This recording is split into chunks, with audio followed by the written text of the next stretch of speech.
We are back here on the Lynne Hayes Freeland Show. So I mentioned before the break, I wanted to talk about what all of this means to our region. It's great. I mean, Evan, awesome opportunity for you. Robert, Andrea, great opportunities for you.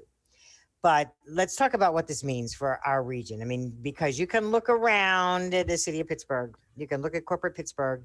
You don't always see many people that look like you guys in the C-suites.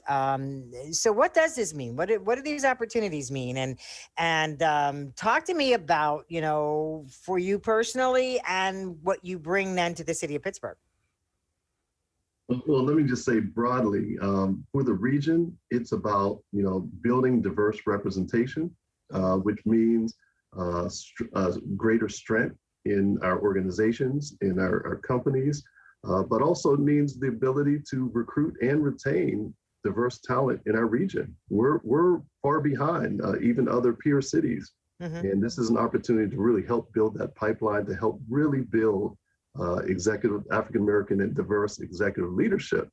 And that's really what this is about. And Tally really is meant to solve two issues. One is to help African-Americans to find greater opportunities to advance within our region. And then two, when you have talented people like Bob and Andrea and many others, the reason a lot of people leave is because they feel isolated and disconnected.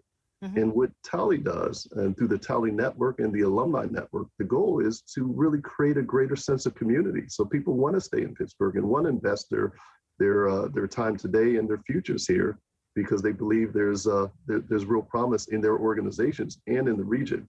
And so it provides hope, and it provides diverse leadership, and it provides opportunities for Pittsburgh to be able to continue to grow as a city and as a region. So, Bob, I know you're a native Pittsburgher. Does all of that resonate with you? It does. And so, when you talk about C-suites, those tend to be the highest level executives in the company. Those are the decision makers. Those are the ones who decide what the strategy is and how it will be implemented. And so, as Chief Diversity and Inclusion Officer at Highmark Health, I'm tasked and responsible for implementing a strategy as it relates to diversity and inclusion. And so we have a focus, a 5-year focus, in particular on African Americans. And so we plan to double the number of African Americans enterprise-wide over a 5-year period in our workforce. We will double our number of vice presidents over a 5-year period within our enterprise. And we will triple the number of directors, African-American directors, in our enterprise over a 5-year period. And we've pledged to triple our spend with African-American suppliers over a 5-year period. So I think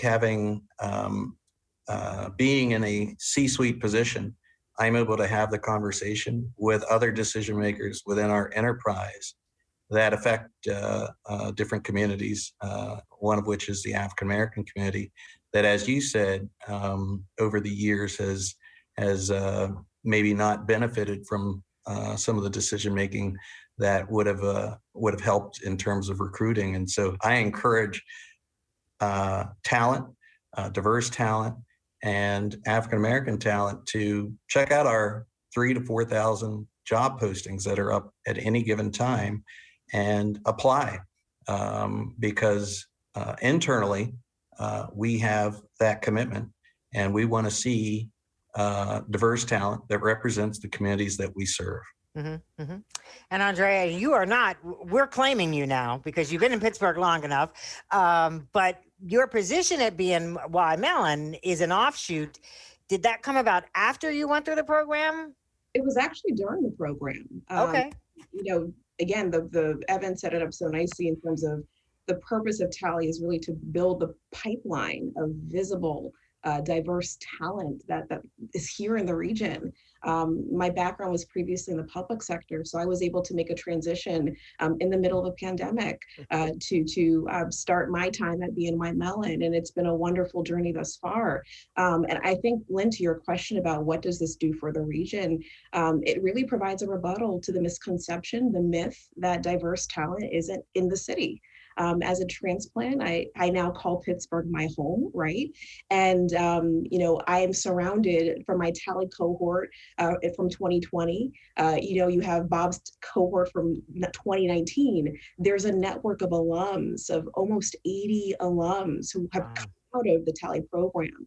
So I think what this does for the region is it gives credence to the fact that diverse talent has always existed in Pittsburgh, but this program truly provided visibility. And that level is, or that perspective is so needed, because it's not always what you know. We know this, but it's what you know and who knows you conversely.